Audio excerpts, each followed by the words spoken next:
Hello everyone, welcome back to our channel. जैसे कि आपको पता है DSSB TGT नेचुरल साइंस के लिए हम अपनी बायोलॉजी का सिलेबस कंप्लीट कर रहे हैं। उसके लिए ये वो टोटल 21 यूनिट है जो मैं आपको ऑलरेडी कंप्लीट करा चुकी हूँ। इसमें से sericulture, insect vector and disease, bone and cartilage, applied zoology, aquatic biology, immunology, ये 6 आपकी वो यूनिट है जो ग्रेजुएशन से आपको दी गई थी। इनको मैंने आपको कंप्लीट करा दिया है। इनके मल्टीपल चॉइस क्वेश्चन भी मैं आपको कंप्लीट करा चुकी हूँ और अगर आपको इनकी PDF चाहिए तो आपको टेलीग्राम चैनल ज्वाइन करना है। उसके अलावा जो हमारी यूनिट है 7 to 21, ये हमारी कैसी यूनिट है जो हमें कहाँ से कवर करनी है, अपनी NCERT से कवर करनी है। ये सारी की सारी यूनिट भी मैं आपको ऑलरेडी कवर करा चुकी हूँ। तो हमारी जितनी भी यूनिट्स थी NCERT से, उनसे जो भी प्रीवियस ईयर क्वेश्चन पूछे गए थे वो सीरीज भी मैंने आपको कंप्लीट करा दी है। आज हम क्या कवर करेंगे, देखो हमारी एक यूनिट है डाइवर्सिटी इन लिविंग ऑर्गेनिज्म। लेकिन जब मैंने आपको लास्ट में डाइवर्सिटी के क्वेश्चन कराए तो आपने देखा होगा कि डाइवर्सिटी चैप्टर से ना बहुत सारे क्वेश्चन है ना सिर्फ 9th स्टैंडर्ड से नहीं पूछे जाते हैं, बहुत सारे क्वेश्चन होते हैं 11th स्टैंडर्ड के डाइवर्सिटी चैप्टर से पूछे जाते हैं।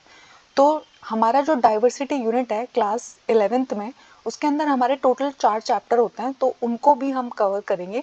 तो आज हम उनका सबसे पहले वाला चैप्टर स्टार्ट कर रहे हैं जिसका नाम है द लिविंग वर्ल्ड।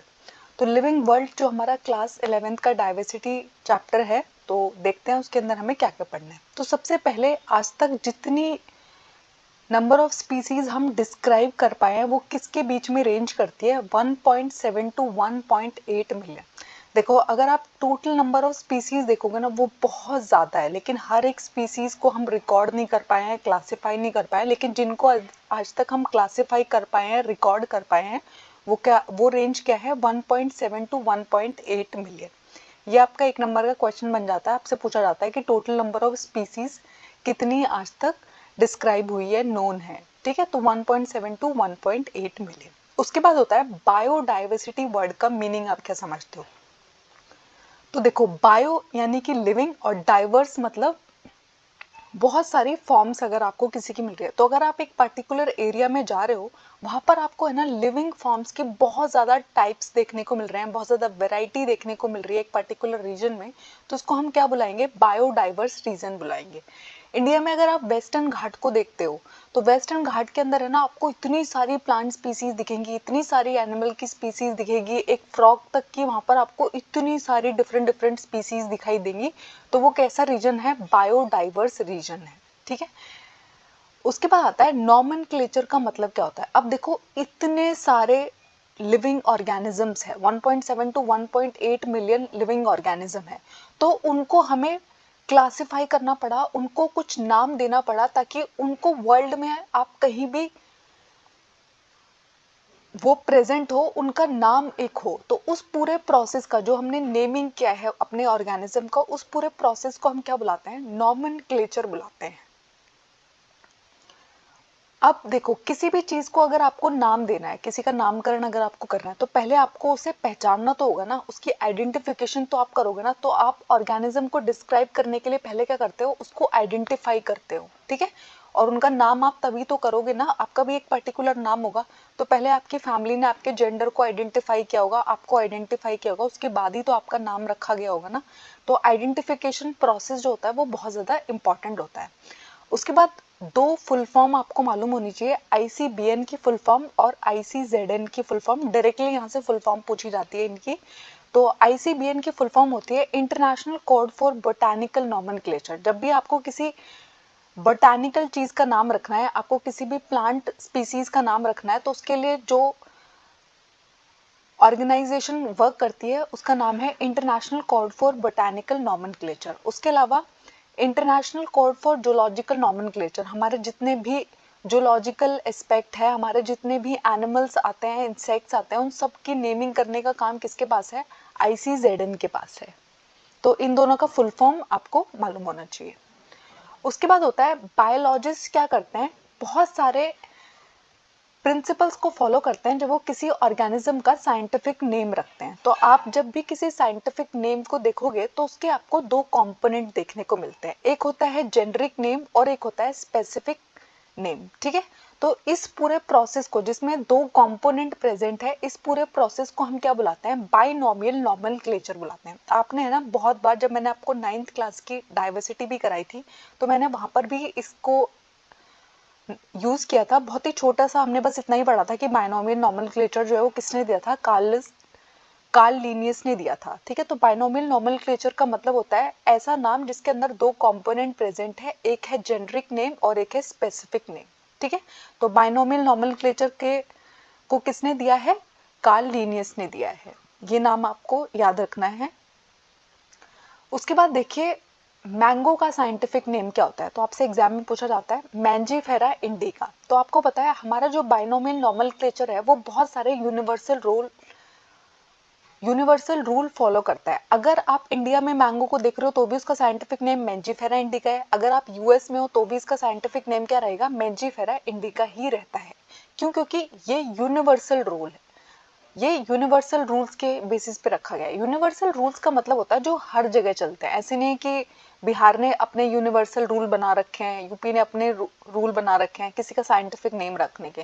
तो जो साइंटिफिक नेम है वो आप किसके बेसिस पे रखते हो, बाइनोमियल नोमेनक्लेचर को फॉलो करते हुए रखते हो। तो बायोलॉजिकल नोमेनक्लेचर को जब आप फॉलो करते हो तो आप जितने भी बायोलॉजिकल नेम देखते हो, जितने भी साइंटिफिक नेम आप देखते हो, वो मोस्टली किस भाषा से लिए गए हैं, लैटिन भाषा से लिए गए। लेकिन जब आप उनको प्रिंट करते हो, लिखते हो, तो आप कौन सी भाषा में लिखते हो, इटैलिक्स में लिखते हो। ठीक है, उसको आप क्या करते हो, लैटिन भाषा में वो लिए गए हैं और उसको आप लिखते किस फॉर्म में हो, प्रिंट किस फॉर्म में करते हो, इटैलिक भाषा में प्रिंट करते हो। जब भी आप बायोलॉजिकल नेम का फर्स्ट वर्ड देखोगे तो वो क्या दिखाता है, आपके जीनस को दिखाता है। यानी कि आप मैंजीफेरा इंडिका में अगर मैंजीफेरा को देख रहे हो तो ये किसको रिप्रेजेंट करता है, जीनस को रिप्रेजेंट करता है। और अगर आप इंडिका को देख रहे हो तो ये किसको शो कर रहा है, स्पेसिफिक एपिथेलेट को डिनोट कर रहा है। ठीक है, अब जो भी बायोलॉजिकल नेम के अंदर दोनों वर्ड्स है, अगर आप इनको हाथों से लिख रहे हो, ठीक है, हाथों से लिखते वक्त आपको क्या ध्यान रखना है, आपको मैंजीफेरा को भी अंडरलाइन करना है और इंडिका को भी अंडरलाइन करना है। तो जब भी आप कोई साइंटिफिक नेम हाथों से लिखते हो तो आपको हमेशा उसको अलग से अंडरलाइन करना पड़ता है। मैंजीफेरा को आप सेपरेटली अंडरलाइन करेंगे, इंडिका को आप सेपरेटली अंडरलाइन करेंगे, दोनों के नीचे आप सिर्फ एक सिंगल लाइन नहीं लगा सकते। ठीक है, और जब भी आप इनको प्रिंट करते हो तो कौन सी भाषा में प्रिंट करते हो, इटैलिक भाषा में प्रिंट करते हो। तो आप जो फर्स्ट वर्ड देख रहे हो जीनस का, वो स्टार्ट होता है कैपिटल लेटर से। अगर आप मैंजीफेरा को ध्यान से देखोगे तो यहाँ पर एम क्या लिखा हुआ है, कैपिटल लिखा हुआ है। ठीक है, तो जीनस का नाम हमेशा कैपिटल लेटर से स्टार्ट होता है और जो हमारा स्पीसीज का नाम होता है वो किससे स्टार्ट होता है, स्मॉल लेटर से स्टार्ट होता है। इंडिका का जो आई है वो क्या है, स्मॉल है। ठीक है, बहुत अच्छे से आप समझ पाओ इसलिए मैंने आपको एक एग्जाम्पल देकर भी समझाया है कि मैंजीफेरा इंडिका ये क्या है, एक साइंटिफिक नेम है। जब भी आप स्पीसीज का नाम लिखते हो तो आप क्या करते हो, उसके लिए आप स्मॉल लेटर का इस्तेमाल करते हो। जब भी आप जीनस का नाम लिखते हो उसके लिए आप कैपिटल लेटर का इस्तेमाल करते हो। अगर आप इनको हैंड रिटन लिख रहे हो तो आपको इनको सेपरेटली अंडरलाइन करना पड़ेगा। उसके अलावा क्या करना है आपको, कभी कभी है ना मैंजीफेरा इंडिका के आगे ऐसे लिन लिखा हुआ है यहाँ पे, तो ये लिन किसको डिस्क्राइब कर रहा है, तो कभी कभी है ना किसने इसकी खोज की थी, उस ऑथर का नाम यहाँ पर होता है। ठीक है, तो इसकी खोज किसने की थी, लीनियस ने की थी। तो कभी कभी मैंजीफेरा इंडिका यानी कि आपको जीनस का नाम भी पता चल रहा है, स्पीसीज का नाम भी पता चल रहा है और जो उसका ऑथर है जिसने उसकी डिस्कवरी की है उसका नाम भी आपको पता चलता है। ये क्या है, हमारे यूनिवर्सल नोमेनक्लेचर रूल्स है जब हम कोई भी साइंटिफिक नेम लिखते हैं। और ह्यूमंस का साइंटिफिक नेम क्या होता है, होमो सेपियंस होता है। उसके बाद आता है क्लासिफिकेशन। तो किसी को भी जब आप आइडेंटिफाई करना चाहते हो, आपके घर में ना हजारों चीजें हैं, तो जब भी आप किसी कपड़े को देखते हो तो आप उसको क्या करते हो, बहुत सारे टाइप के कपड़े हो सकते हैं आपके घर में, पैंट, शर्ट, धोती। ठीक है, तो उन सबको आप क्या बुलाते हो, कपड़े बुलाते हो। तो आपने कोई बेसिस रखा होगा ना, कोई क्लासिफिकेशन रखा होगा जिसके बेसिस पे आपने चीजों को ग्रुप किया है। तो जब हम है ना अपनी कन्वीनियंस के अकॉर्डिंग डिफरेंट डिफरेंट कैटेगरीज बना लेते हैं, उनके बीच में कोई ऑब्जर्वेबल कैरेक्टर्स सिमिलर होने के बेसिस पे, तो उसको हम क्या बोलते हैं, क्लासिफिकेशन बोलते हैं। जैसे कि प्लांट्स का हमने एक ग्रुप बना रखा है, एनिमल्स का हमने एक ग्रुप बना रखा है। ठीक है, तो क्या है, जैसे ही आपको हम बोलते हैं वो ना एक एनिमल है, तो आपके माइंड में ना कुछ कैरेक्टरिस्टिक आ जाते हैं कि वो एनिमल्स है तो उसके अंदर ये कैरेक्टरिस्टिक जरूर देखने को मिलेगी। जब भी हम आपको कोई बोलते हैं कि वो एक प्लांट है, तो एक प्लांट की कुछ इमेज आपके माइंड में फॉर्म होने लग जाती है। तो वो क्या है, वो कुछ कॉमन ऑब्जर्वेबल कैरेक्टर्स होते हैं जिनके बेसिस पे आप चीजों को डिवाइड करते हो, और इस प्रोसेस को हम क्या बोलते हैं, क्लासिफिकेशन बोलते हैं। उसके बाद आता है टेक्सा। तो टेक्सा का मतलब होता है जब आप है ना हायरार्किकल डिवीजन करते हो, यानी कि आपने है ना सारे के सारे एनिमल्स की, प्लांट्स की एक कैटेगरीज जो बना रखी है, आप उनको सबसे हायर से लोअर किंगडम में की तरफ जब आ रहे होंगे, उसको हम क्या बुलाते हैं, टेक्सा बुलाते हैं। तो हायरार्किकल डिवीजन जो होती है स्पीसीज की, किंगडम टू सब स्पीसीज जब हम जा रहे होते हैं तो इसको हम क्या बुलाते हैं, टेक्सा बुलाते हैं। ठीक है, तो सारे के सारे जो लिविंग ऑर्गेनिज्म है उनको हम क्लासिफाई करते हैं डिफरेंट टेक्सा में, और इस क्लासिफिकेशन की ब्रांच को हम क्या बुलाते हैं, टेक्सोनॉमी बुलाते हैं। फादर ऑफ टेक्सोनॉमी कौन है, कार्ल लिनियस ही है। फादर ऑफ बाइनोमियल नोमेनक्लेचर कौन है, कार्ल लिनियस ही है। ठीक है, उसके बाद आता है सिस्टमैटिक्स। ठीक है, तो जब आप अपने ऑर्गेनिजम्स को है ना और उनकी डाइवर्सिटी की स्टडी करते हैं, उनके अंदर जितनी भी वेराइटीज है उनकी स्टडी करते हैं, उनके बीच में क्या रिश्ता है इसकी स्टडीज करते हैं, तो इसको हम क्या बुलाते हैं, इस ब्रांच को हम क्या बुलाते हैं, सिस्टमैटिक्स बुलाते हैं। और कार्ल लिनियस ने ही एक बुक लिखी थी जिसका नाम था सिस्टमा नेचुरे। उसके बाद आता है टेक्सॉन। तो हर एक जो क्लासिफिकेशन की कैटेगरी है, ठीक है, एक पर्टिकुलर रैंक जो है उसको हम क्या बुलाते हैं, टेक्सॉन बुलाते हैं। तो ये सारे हमारे टेक्सॉन की हायरार्की के अंदर आते हैं। किंगडम, फाइलम या फिर division, class, order, family, genus और स्पीसीज। आपको ना इन्हें अरेंज करने के लिए आ जाता है, यानी कि एग्जाम में ना वो इनको शफल करके दे सकते हैं, रीशफल करने के लिए दे सकते हैं, अरेंज करने के लिए दे सकते हैं असेंडिंग ऑर्डर में। इनमें से सबसे बड़ा ग्रुप कौन है, किंगडम है। सबसे छोटा ग्रुप कौन है, स्पीसीज है। ठीक है, तो इनका अरेंजमेंट आपको मालूम होना चाहिए कि सबसे पहले किंगडम आती है, देन उससे छोटी यूनिट होती है फाइलम, फिर आता है class, then order, then family, then genus, then species. ठीक है, इसको हम क्या बुलाते हैं, टेक्सॉन बुलाते हैं। उसके बाद आती है आपकी स्पीसीज। तो सबसे पहले हम सबसे छोटी यूनिट से स्टार्ट कर रहे हैं, स्पीसीज से स्टार्ट कर रहे हैं। ठीक है, तो ऐसे इंडिविजुअल ऑर्गेनिज्म का ग्रुप जिनके अंदर है ना बहुत सारी सिमिलैरिटीज आपको देखने को मिलती है, उनको हम क्या बुलाते हैं, स्पीसीज बुलाते हैं। जैसे कि मैंजीफेरा इंडिका जो है आपका मैंगो जो है, सोलेनम ट्यूबरसम जो है जो आपका पोटैटो है, और जो आपका पेंथरा लियो है, लॉयन है। तो यहाँ पर है ना जो आपको इंडिका, ट्यूबरसम एंड लियो जो दिख रहे हैं ना, ये क्या है, स्पीसीज को शो कर रहे हैं। ठीक है, तो स्पीसीज का एक पूरा एक ग्रुप होता है। होमो सेपियंस में जो सेपियंस है वो क्या दिखाता है, हमारी स्पीसीज के बारे में बताता है। उसके बाद आता है जीनस। तो जीनस के अंदर क्या आता है, बहुत सारे रिलेटेड स्पीसीज आपको देखने को मिलती है, यानी कि ऐसे स्पीसीज जिनका आपस में कोई ना कोई कनेक्शन है, ज्यादा एक या एक से ज्यादा कैरेक्टर्स उनके बीच में आपस में मैच करते हैं, उनको हम क्या बुलाते हैं, क्लोजली रिलेटेड स्पीसीज का जो ग्रुप होता है उसको हम क्या बुलाते हैं, जीनस बुलाते हैं। जैसे कि पोटैटो और जो ब्रिंजल है वो दोनों के दोनों क्या करते हैं, सेम जीनस से बिलोंग करते हैं, और उस जीनस का नाम क्या है, सोलेनम। लायन, लेपर्ड और टाइगर जो है वो कौन से जीनस से बिलोंग करते हैं, पैंथेरा से बिलोंग करते हैं। और जो हमारी बिल्लियां होती है, कैट होती है, वो किस जीनस से बिलोंग करती है, फेलिस से बिलोंग करती है। फिर उसके बाद आता है फैमिली। ये और भी यहाँ पर भी आपको रिलेटेड जनरल देखने को मिलेगा, यहाँ पे सिमिलैरिटी जो है वो कम होती चली जाती है।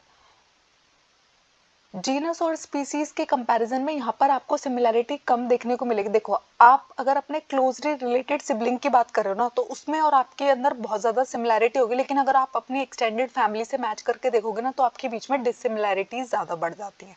ठीक है, तो जो सोलेनम है, पिटूनिया है, धतूरा है, ये तीनों के तीनों किससे बिलोंग करते हैं, सोलेनेसी फैमिली से बिलोंग करते हैं।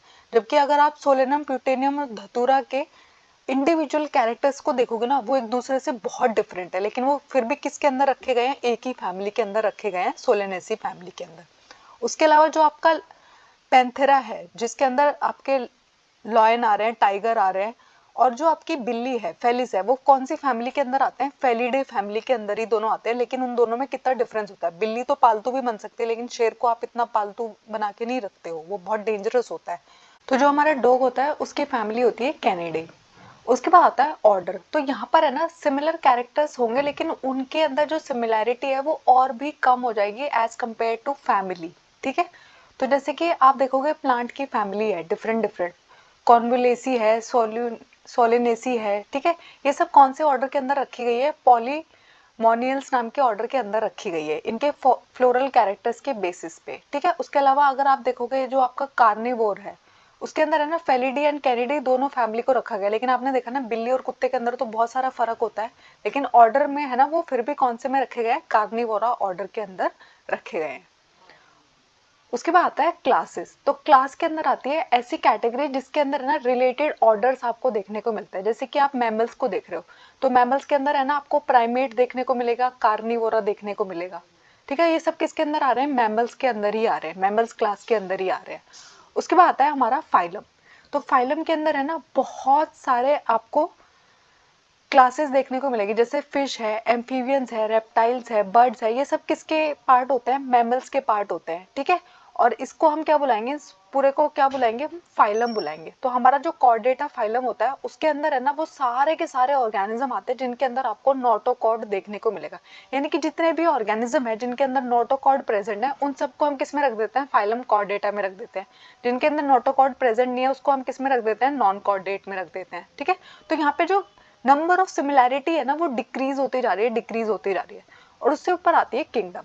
तो सारे के सारे जो एनिमल्स है आपने देखा वो एनिमल किंगडम के अंदर आते हैं, जितने भी प्लांट्स है वो सारे किसके अंदर आते हैं, प्लांट किंगडम के अंदर आते हैं। लेकिन आपने देखा ना प्लांट्स के अंदर भी डिफरेंट डिफरेंट टाइप्स होते हैं, एनिमल्स के अंदर भी बहुत सारे डिफरेंट टाइप्स होते हैं। जैसे कि आप देख रहे हो कॉकरोच के अंदर आप भी एनिमल हो और जो कॉकरोच है वो भी एनिमल है, क्या आपके सारे के सारे कैरेक्टर्स एक दूसरे से मैच करते हैं। तो यानी कि किंगडम को जब आप देख रहे हो ना सबसे बड़ी यूनिट है, इसके अंदर बहुत ज्यादा सिमिलैरिटी जो होती है ना वो बहुत कम होती है। ठीक है, तो ये बहुत ही जनरल सा क्लासिफिकेशन होता है। उसके बाद है ना जैसे जैसे आप स्पीसीज लेवल पे जाते रहोगे वहां पर सिमिलैरिटी बढ़ती चली जाती है। ठीक है, उसके बाद होता है टेक्सोनॉमिकल एड। तो ये सारी की सारी जो चीजें हम पढ़ते हैं इसमें है ना बहुत सारी चीजें हमारी मदद करते हैं। तो टेक्सोनॉमिकल एड्स के अंदर हमें किसको पढ़ना होता है, सबसे पहले हम पढ़ते हैं हर्बेरियम।